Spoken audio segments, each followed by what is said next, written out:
குழந்தைகள்லேருந்து 5 வயதிற்குட்பட்ட குழந்தைகளுக்கு பெரும்பாலும் பார்த்தோம் அப்படின்னா அடிக்கடி சளி, இருமல் இந்த தொந்தரவுகள் வரும். ஒரு சில குழந்தைகளுக்கு அவர்கள் சுவாசிக்கிறதுல கூட சிரமம் ஏற்படலாம். அதாவது வீசிங் தொல்லைகள் கூட இருக்கக்கூடிய. இப்படி இருக்கக்கூடிய குழந்தைகளுக்கு, வீசிங் பிரச்சனையோடு இருக்கக்கூடிய குழந்தைகளுக்கு என்ன மாதிரியான சிகிச்சைகள், தீர்வுகள் இருக்குது? டாக்டர் காமாட்சி நினைவு மருத்துவமனையில் மருத்துவர்கள் என்ன மாதிரியான சிறப்பான சிகிச்சைகள் கொடுக்குறாங்க? இந்த மாதிரியான பல்வேறு விஷயங்கள் நம்ம பேச இருக்கிறோம். இதற்காக டாக்டர் காமாட்சி நினைவு மருத்துவமனையின் குழந்தைகள் நல சிறப்பு சிகிச்சை மருத்துவரான டாக்டர் எடின் ப்ரோ நம்ம கூட இருக்காங்க. பேசலாம்.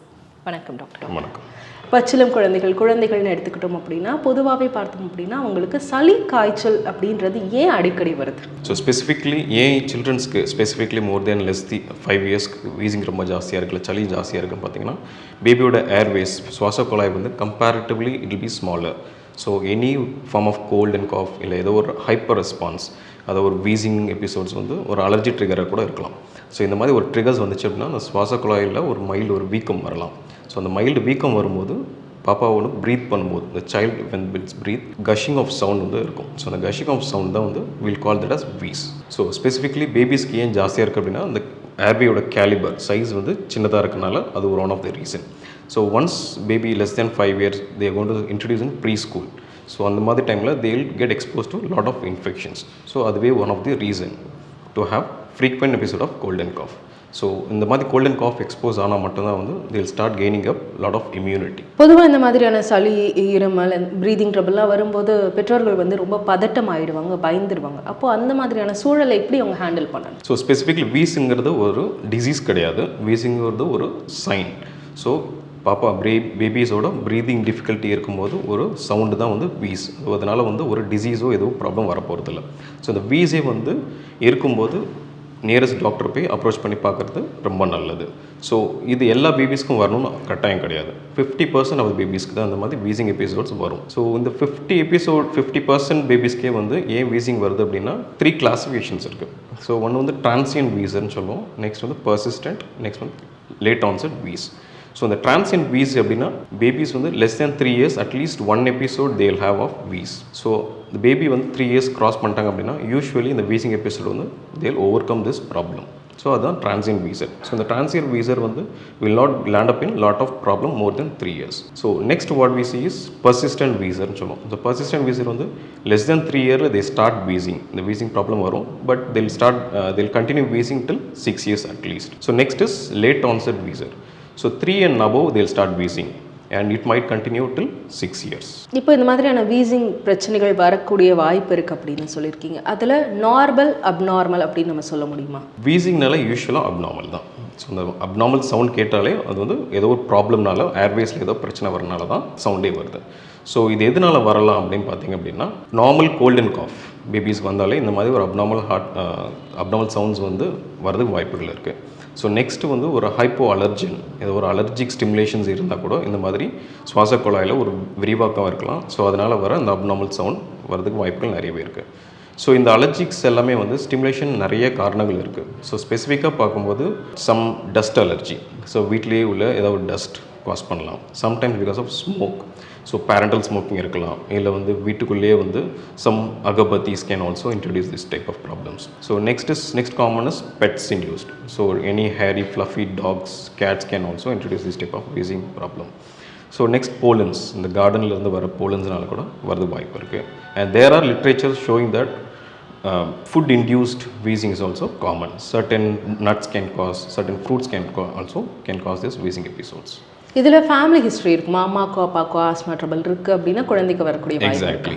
இந்த வீசிங் வந்து ஆஸ்துமாவோட கோரிலேட் பண்ணக்கூடாது. வீசிங்கிறது ஒரு normal sign less then 5 years. So certain wheezing babies தான் வந்து ஆஸ்மாட்டிக் லெவலுக்கு போவாங்க. ஸோ ஆஸ்மா கண்டிஷன் வந்து எப்போ வரும்னு நம்ம ப்ரெடிக்ட் பண்ணுறதுக்கு ஒரு இண்டெக்ஸ் இருக்குது. ஸோ லெஸ் தென் அட்லீஸ்ட் ஒரு more then 3 episodes in a year wheezing episode வரைக்கும் நெபுலைசேஷன் பண்ணுற மாதிரி இருந்துச்சு அப்படின்னா இந்த பேபிஸ்க்கு கொஞ்சம் பாசிபிலிட்டி இருக்குது. ஸோ அதோட family history of wheezing asthmatic patients in family or parents with asthma can also expose this baby or can trigger this baby to have an asthma in the future life. அப்போ ஒருவேளை நீங்கள் சொல்கிற மாதிரி family ஹிஸ்ட்ரியில் asthma இருக்குது அப்படின்னா அந்த குழந்தைக்கு என்ன மாதிரியான கூடுதல் கவனம் நம்ம செலுத்தணும் அவங்களுக்கு பிற்காலத்தில் ஆஸ்மா வராமல் தடுக்கிறதுக்கு? யூஸ்வலாக இந்த மாதிரி ஜெனட்டிக் ப்ரீடிஸ்பொசிஷனுக்கு பேபிஸ்க்கு வந்து நம்ம வந்து கொஞ்சம் ப்ரிகாஷன் பண்ணலாம். We can't really control up to the mark and we can just prevent in certain terms. So in case recurrent episode of wheeze வந்துட்டே இருக்குது அப்படின்னா we have a treatment option of using puff with a spray. So அந்த spray பொறுத்த வரைக்கும் நம்ம கரெக்டாக ஐடியலாக வந்து as per doctor advice at least 3 to 6 months அது யூஸ் பண்ணுற மாதிரி இருக்கும். No self medications. And there is a myth that once puff start பண்ண ஆரம்பித்தோம் அப்படின்னா கண்டினியூ பண்ணுற மாதிரி இருக்கும். இல்லை நிறைய மித்ஸ் இருக்குது. But you should continue your doctor advice in using puff. Because puff நம்ம யூஸ் பண்ணுறதுக்கு ஒரு ஃப்ராக்ஷன் ஆஃப் டோஸ் தான் யூஸ் பண்ணுறோம் comparing with the oral medicines. So this will not have any sort of side effects and it will directly go into the lungs. So இதனால் வர side எஃபெக்ட்ஸோ விளைவுகள் எதுவும் வரப்போகிறதில்ல.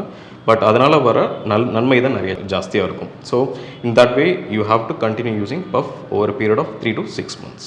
பொதுவாக குழந்தைகளுக்கு வந்து சளி பிடிக்கும் போது பார்த்தோம் அப்படின்னா சாதாரணமாகவே மூச்சுகள் வந்து ரொம்ப சத்தம் வரும். அப்போ அதுவே ஒரு வீசிங் தானா அல்லது எக்ஸாக்டாக வீசிங்க்கும் சளினால் வரக்கூடிய அந்த மூச்சு திணறலுக்கும் வித்தியாசம் இருக்கா டாக்டர்? யூஸ்வலாக அந்த நாய்ஸி ப்ரீதிங் வந்து நிறைய காரணங்களால வரும். அது ஒன் ஆஃப் தி ரீசன் தான் wheeze. So sometimes normal nasal block ஒரு மூக்கடப்பு இருந்தால் கூட இந்த மாதிரி சவுண்டு வரும். ஸோ அந்த டிஃப்ரென்ஷியேட்டிங் ஃபேக்டர்ஸ்க்காக தான் வந்து டாக்டர்கிட்ட அப்ரோச் பண்ணுறது ரொம்ப நல்லது. பட் இப்போ வந்து நிறைய அவேர்னஸ் இருக்கிறனால parents per se they will be able to differentiate இது நார்மல் நேசல் பிளாக்காக இல்லை வீசிங்காங்கிறது டிஃப்ரென்ஷியேட் பண்ணுறதுக்கு அவங்களுக்குமே வந்து அந்த அவேர்னஸ் கிரியேட் பண்ணியிருக்காங்க. So some parents really come to the doctor with history of wheezing episodes. Wheezing sound கேட்குதுன்னு சொல்லி டாக்டர்கிட்ட அப்ரோச் பண்ணுவாங்க. ஸோ த டிஃப்ரென்ஸ் பிட்வீன் ஒரு நேசல் பிளாக்குக்கும் ஒரு வீசிங் எபிசோடுக்கும் எப்படி டிஃப்ரென்ஸ் சர்டன் டிகிரி கண்டுபிடிக்கலாம் அப்படின்னா நேசல் பிளாக்னால பேபிஸ்க்கு எந்த ஒரு ப்ராப்ளமும் ஐடியலாக வராது. அதாவது மூச்சு திணறல் லெவலுக்கு போகாது. ஸோ வீசிங் எபிசோட்ஸ் பொறுத்த வரைக்கும் பேபியோட டெய்லி ரொட்டீனுமே கொஞ்சம் பாதிக்கும். அது எப்படி அப்படின்னா டெய்லி ஸ்கூல் போகிற ஆக்டிவிட்டீஸ் வந்து கம்மியாகலாம். இல்லை ரெக்கரண்ட் காஃப் இருந்துக்கிட்டே இருக்கும், ரொம்ப ஜாஸ்தியாக இருக்கும். பட் இந்த காஃப் பொறுத்த யூஸ்வலாக ஒரு ட்ரை காஃபாக இருக்கும் and mostly the night times. So nasal பிளாக்னால் வர காஃப் வந்து ரொம்ப அக்ரவேட்டடாக இருக்காது and usually will be very occasionally.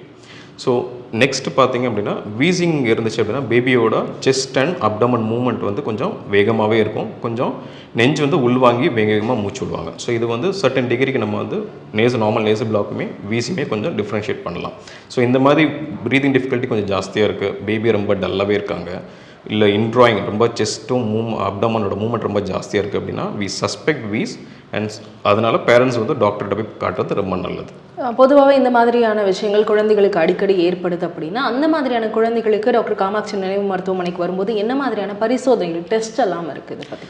So babies பொறுத்தவரைக்கும் இந்த மாதிரி வீசிங் எபிசோடுக்கு ஐடியலாக டெஸ்ட் வந்து தேவைப்படாது. அன்லெஸ் அன்டில் ஏதோ இன்ஃபெக்ஷன்ஸ் இருக்குது, இல்லை சம்டைம்ஸ் பேபி வந்து இந்த ஃபாரின் பாடி ஏதாவது ஆஸ்பிரேட் பண்ணியிருக்கலாம், அதனால கூட இந்த வீசிங் எபிசோடு வரலாம். ஸோ இந்த மாதிரி ஒரு செஸ்ட் இன்ஃபெக்ஷன் இருக்கா இல்லைன்னு ரூல் பண்ணுறதுக்கு நம்ம செஸ்ட் எக்ஸ்ரே எடுத்து பார்த்துக்கலாம். We have all the facilities regarding this wheezing episode. So x ray வந்து தேவைப்பட்டால் கண்டிப்பாக பண்ண வேண்டியது இருக்கும். நெக்ஸ்ட் வந்து லங் ஃபங்க்ஷன் டெஸ்ட் எப்படி இருக்குன்னு பார்க்கணும். சம் பேபிஸ்க்கு வந்து அப்ஸ்ட்ரக்ஷன்ஸ் ரொம்ப ஜாஸ்தியாக இருக்கனால ப்ரீதிங் டிஃபிகல்ட்டி கொஞ்சம் இருக்கும். ஸோ அது வந்து லங் ஃபங்க்ஷன் டெஸ்ட் பண்ணி நம்ம வந்து கண்டுபிடிச்சிக்கலாம். ஸோ அந்த லங் ஃபங்க்ஷன் டெஸ்ட்டுக்கு we have certain test kind of ஸ்பைரோமெட்ரின்னு ஒரு டெஸ்ட் இருக்குது. நெக்ஸ்ட் வந்து பீக் ஃப்ளோ மீட்டர்ஸ், இம்பல்ஸ் ஆசிலோமெட்ரின்னு டெஸ்ட் இருக்குது. இந்த டெஸ்ட் ஐடியலாக ஒரு more than 5 to 6 year old children தான் will be able to do. So அந்த மாதிரி சில்ட்ரன் மட்டும் நம்ம ரெக்கமெண்ட் பண்ணுவோம். ஸோ இது பண்ணோம் அப்படின்னா பேபிக்கு எந்த லெவலுக்கு அப்ஸ்ட்ரக்ஷன் இருக்குது ஏர்வேலங்கிறது நம்ம கண்டுபிடிச்சிக்கலாம். அந்த மாதிரியான குழந்தைகளுக்கு என்ன மாதிரியான ட்ரீட்மெண்ட் தேவைப்படும்? ஸோ ஐடியலி இந்த ட்ரீட்மெண்ட் பொறுத்த வரைக்கும் nebulisation is the ultimate goal. அந்த அக்யூட் டைமில் ப்ரீதிங் டிஃபிகல்ட்டோட வரும்போது நம்ம ட்ரீட்மெண்ட் வந்து நெபுலைசேஷன் தான். ஸோ இதுலேயுமே வந்து நெபுலைசேஷன் வந்து டாக்டரோட அட்வைஸ் பண்ணி தான் நம்ம நெபுலைஸ் பண்ணணும். Home nebulisation is not advisable. Home nebulise பண்ணுறதுனால வந்து நம்ம பேபியோட சிவியரிட்டி என்னன்னு நமக்கு தெரியாமல் போயிடும். இன்கேஸ் பேபி ஒரு சர்டன் காஃப் பண்ணுறாங்க, parents will be anxious. So அந்த மாதிரி கொஞ்சம் பதட்டம் ஆனாங்க அப்படின்னா நெபுலைசேஷன் வீட்டிலே கொடுத்துருவாங்க. அதை கொடுத்துட்டாங்க அப்படின்னா டாக்டர்கிட்ட வந்து பார்க்கும்போது அதோட சிவியரிட்டி நம்மளுக்கு தெரியாமல் போயிடும். ஸோ அதனால் try not to give home nebulisations. So first target of treatment வந்து நெபுலைசேஷன்ஸ். ஸோ நெக்ஸ்ட் நான் சொன்ன மாதிரி ரெக்கரண்ட் எபிசோடு இருந்துகிட்டே இருக்குது, ரொம்ப பேரண்டல் ஆன்சியஸ் இருக்குது, plus parental genetic predisposition of ஆஸ்துமாலாம் இருக்குது அப்படின்னா வி ரெக்கமெண்ட் பஃப். ஸோ அந்த பஃப்மே வந்து டாக்டர் அட்வைஸில் 3 to 6 months கண்டினியூ பண்ணுற மாதிரி இருக்கும். அதிலே டிஃப்ரெண்ட் டைப்ஸ் இருக்குது, ப்ரிவென்டாஸ் அண்ட் ரிலீவர்ஸ் இருக்குது. So based upon the babies condition we usually recommend that. ஒரு சில குழந்தைகளுக்கு தான் ரொம்ப அடிக்கடி சளி, காய்ச்சல், இருமல் இந்த மாதிரியான விஷயங்கள்லாம் வரும். அதற்கும் அவங்களோட இம்யூனிட்டி சார்ந்தும் தொடர்பு இருக்கா டாக்டர்? கண்டிப்பாக. ஸோ இம்யூனிட்டி டெஃபினட்டாக கம்மியாக இருந்தது அப்படின்னா அந்த ஃபீச்சர் ஆஃப் கிராஸ்பிங் இன்ஃபெக்ஷன் வந்து ரொம்ப ஜாஸ்தியாக இருக்கும். ஐடியலாக ப்ரீ ஸ்கூல் சில்ட்ரனுக்கு எல்லாமே வந்து அட்லீஸ்ட் ஒன்ஸ் இன் 2 weeks அது இன்ஃபெக்ஷன் கிராஸ் பண்ணுவாங்க. ஏன்னா அப்போ தான் அவங்க ஸ்கூல் இன்ட்ரடியூஸ் ஆகிருக்காங்க. So lot of children will have cross infection. ஒரு சில்ட்ரன்ஸ்மே வந்து cross infection வரனால அட்லீஸ்ட் 2-3 வீக்ஸ் இன்ஃபெக்ஷன் ஜாஸ்தியாக தான் வரும். But that's quite normal. But அந்த சிவியரிட்டி நம்ம கம்மி பண்ணுறதுக்கு வந்து நல்ல பேலன்ஸ்ட் டயட் எடுக்கணும். ஸ்பெசிஃபிக்லி அயன் ரிச் டயட் கொடுக்கணும். ஸோ வெஜிடபிள்ஸ் அண்ட் ஃப்ரூட்ஸ் நிறைய கான்சன்ட்ரேட் பண்ணணும். Avoid junk foods. And in case ஏதாவது அலர்ஜிஸ் ஏதாவது இருக்குது, ஃபுட் அலர்ஜி இருக்குது அப்படின்னா நம்ம வந்து சர்டன் ஃபுட்டை வந்து ரெஸ்ட்ரிக்ட் பண்ணுறது ரொம்ப நல்லது. சம் பேரண்ட்ஸ்க்கு ரொம்ப நல்லாவே அவேராக இருப்பாங்க. இந்த ஸ்பெசிஃபிக் டயட் கொடுத்தா அப்படின்னா வீசிங் எபிசோட் ஜாஸ்தியாக இருக்குன்னு அவங்க சொல்லுவாங்க. ஸோ ஸ்பெசிஃபிக்காக அந்த டயட்டை நம்ம அவாய்ட் பண்ணுறது ரொம்ப நல்லது. As a doctor we advise to avoid nuts. ஏன்னா nuts allergies is quite common and certain chocolates and can trigger wheezing episode. இன்னும் வேறு என்ன மாதிரியான உணவுகள்லாம் நீங்கள் பார்க்குற குழந்தைகளுக்கு வந்து அலர்ஜி பொதுவாக ஏற்படுத்துது? ஸ்பெசிஃபிக்லி இந்த cream induced or baked items வந்து நிறைய வீசிங் எபிசோட்ஸ் இன்ட்ரடியூஸ் பண்ணுது. As per parents advice as well.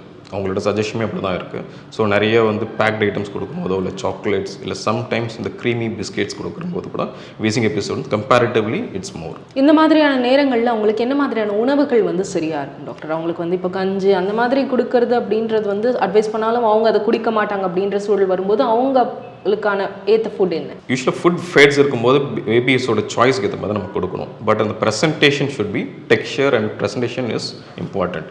So baby வந்து நம்ம லைக் பண்ணி எடுக்கிற மாதிரி நம்ம வந்து டெக்ஸ்சர் பேட்டர்னில் கொடுக்குறது ரொம்ப நல்லது. பட் அதில் வந்து iron rich diet specifically fruits நிறைய சப்ளிமெண்ட்ஸ் பண்ணணும். And green leafy vegetables is a must. ஃப்ரூட்ஸுக்கும் சளிக்கும் தொடர்பு கிடையாது? கண்டிப்பாக கிடையாது. நிறைய பேருக்கு அந்த ஒரு ஆரஞ்சு சாப்பிட்டதுனால தான் குழந்தைக்கு சளி பிடிக்குது, இல்லை வாழைப்பழம் சாப்பிட்டதுனால தான் சளி பிடிக்குது அப்படின்னு சொல்கிறது எப்படி பார்க்க? அப்படிங்கிறது வீசிங் எபிசோட் வேணால் ட்ரிகர் பண்ணுமே தவிர normal cold and cough fruits வந்து இன்ட்ரடியூஸ் பண்ணாது. அண்ட் இதனால வந்து ஃப்ரூட்ஸ் நம்ம அவாய்ட் பண்ணுங்கிற மெத்தை வச்சுக்கக்கூடாது. தொடர்ந்து குழந்தைகளுக்கு வரக்கூடிய இந்த வீசிங் பிரச்சனை சம்பந்தப்பட்டும் அதற்கான தீர்வுகள் பற்றி எல்லாம் பேசலாம் ஒரு சிறிய இடைவேளைக்கு பிறகு.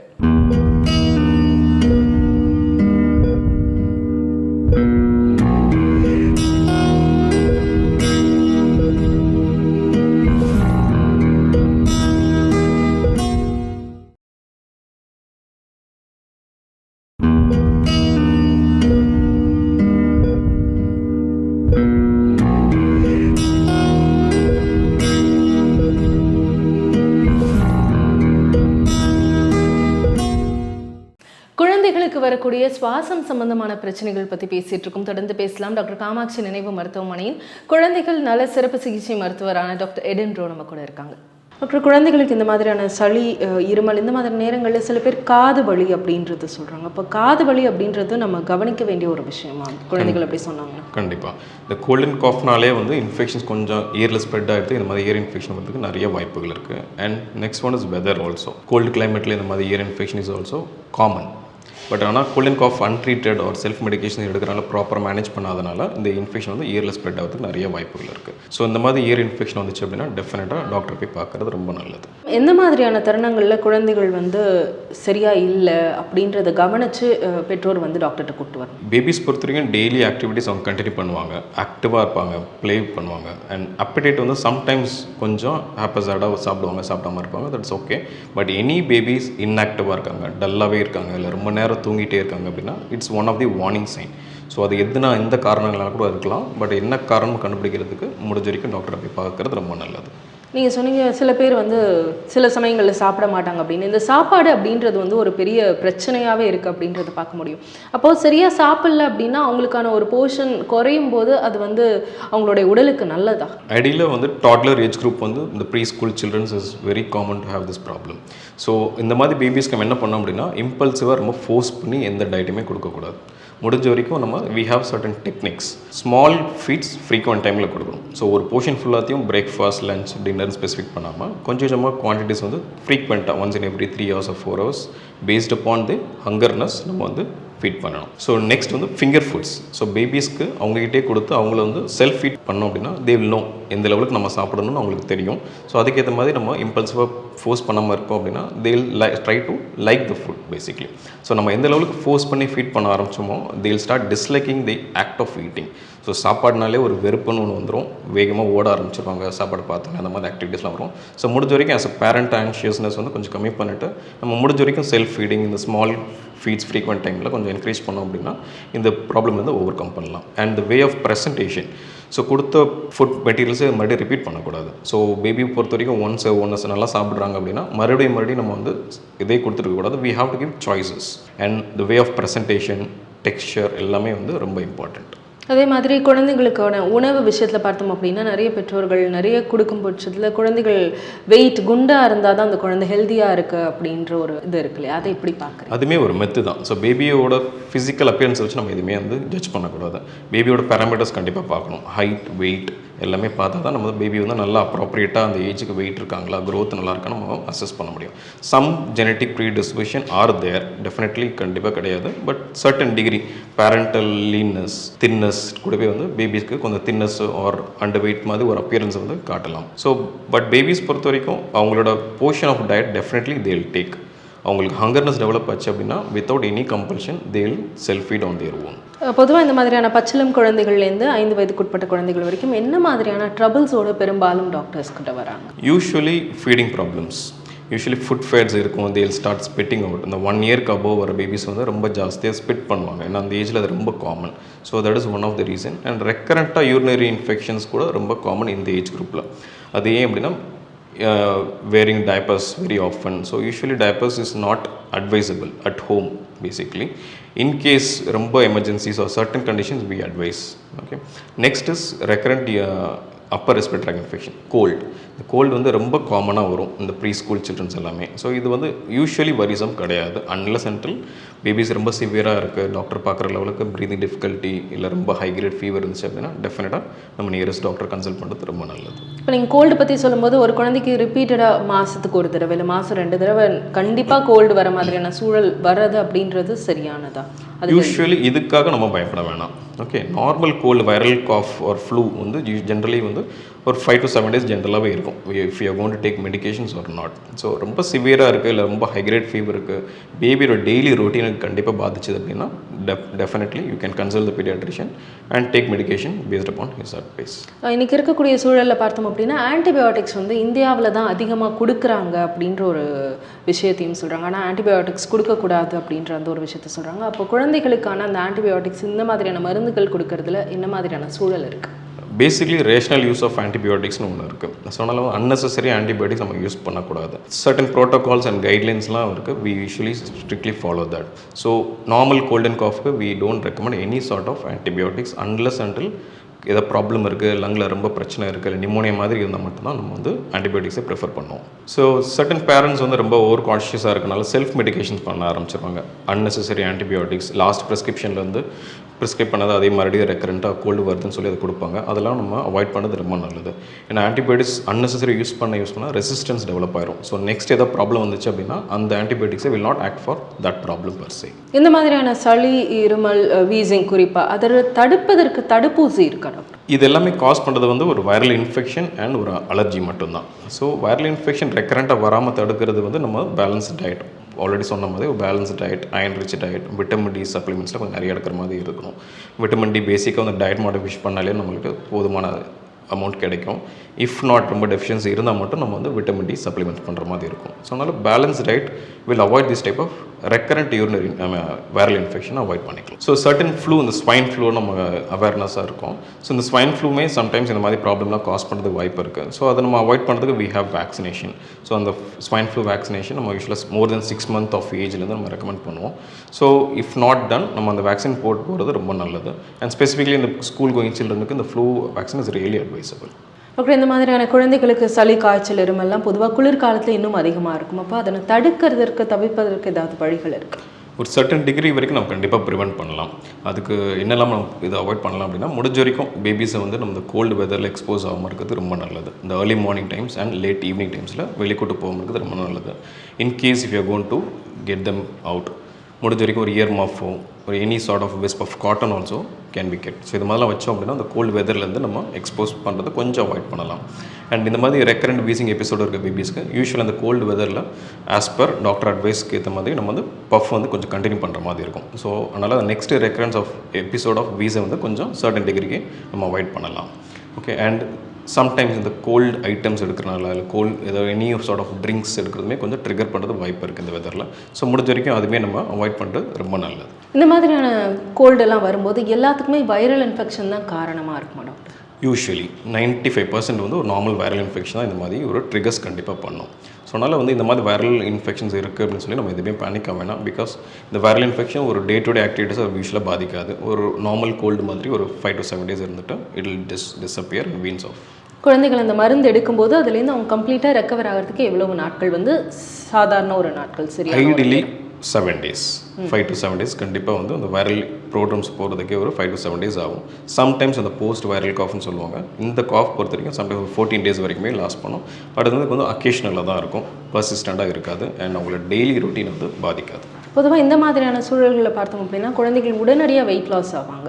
அது வெயிட் லாஸ் ஆன பிறகு திரும்ப அவங்கள வெயிட் கெயின் பண்ணுறதுக்கான வழிகள் அப்படின்றது என்ன? So any cold and cough or fever வந்தாலே பேபியோட அப்பெட்டிட் வந்து கொஞ்சம் கம்மியாக தான் இருக்கும். ஸோ அந்த மாதிரி டைமில் பேபியோட வெயிட் கெயின் யூஸ்வலாக இருக்காது. வெயிட் லாஸ் வந்து சர்டன் டிகிரிக்கு தான் கொஞ்சம் கம்மியாகும். ரொம்ப சிக்னிஃபிகண்டாக வெயிட் லாஸ் வந்து யூஸ்வலாக வந்து இருக்காது. ஸோ இந்த ஒன்ஸ் அந்த 1 week or 2 weeksக்கு அப்புறம் அந்த ஒன்ஸ் அந்த கோல்ட் அண்ட் காஃப்ல கொஞ்சம் பெட்டர் ஆனதுக்கப்புறம் தே வில் ஸ்டார்ட் ஈட்டிங். ஸோ அந்த அப்பெட்டிட் வந்து அந்த 1 or 2 weeksக்கு அப்புறம் ஆட்டோமேட்டிக்காக நார்மல் ஆயிரும். ஸோ டெஃபினெட்லி அந்த வெயிட் கெயின் வந்து பர்சிஸ்டண்ட்டாக இருக்கும். பொதுவாகவே நம்ம சாதாரணமாகவே ஒரு குழந்தைகள் எடுத்துக்கிட்டோம் அப்படின்னா அவங்களுக்கு சப்ளிமெண்ட்ரி அப்படின்றது ரொம்ப அவசியம். அதாவது ஒரு அயனை வந்து மருந்தாக கொடுக்கறது தினமும் நம்ம அதை வந்து ரொட்டீனாக நம்ம வந்து வழக்கத்தில் வச்சுக்கணுமா? ஐடியலாக வந்து சம்டைம்ஸ் இந்த ஃபுட் ஃபைட்ஸ் இருக்கும். ரொம்ப சூஸியாக இருக்கிற பேபிஸ்க்கு பொறுத்த வரைக்கும் அவங்க அந்த பேலன்ஸ் டயட் எடுக்க மாட்டாங்க. அந்த மாதிரி டைமில் பேபிஸ்க்கு வந்து சம்டைம்ஸ் விட்டமின் டி டெஃபிஷியன்சி இருக்கலாம், இல்லை அயன் டெஃபிஷியன்சி இருக்கலாம். ஸோ அந்த மாதிரி இருக்கிற பேபிக்கு வந்து நம்ம வந்து கண்டிப்பாக ஒரு சப்ளிமெண்ட்ஸ் இருக்க தான் கொடுத்து தான் ஆகணும்.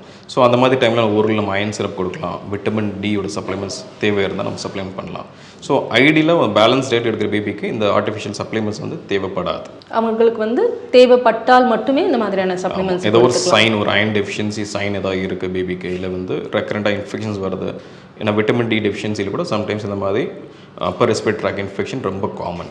ஸோ அந்த மாதிரி டெஃபிஷியன்சி உண்மையில் இருக்குது. பேபிக்கும் சைன்ஸும் நிறைய இருந்துச்சுன்னா மட்டும் நம்ம வந்து சப்ளிமெண்ட் ஸ்டார்ட் பண்ண வேண்டியது இருக்கும் பேஸ்ட் அப்பான் டாக்டர்ஸ் அட்வைஸ். பொதுவாக இந்த மாதிரியான குழந்தைகள் நம்ம அப்படின்னு எடுத்துக்கணும் அப்படின்னா தடுப்பூசி அப்படின்றது அந்தந்த மாதத்தில் அந்தந்த வயசுக்கு ஏற்ற மாதிரி நமக்கு சார்ட் இருக்குது. அப்போ அதில் ஏதாவது வந்து மிஸ் ஆகிடுச்சு அப்படின்னா அதை நம்ம தாமதமாக போடலாமா?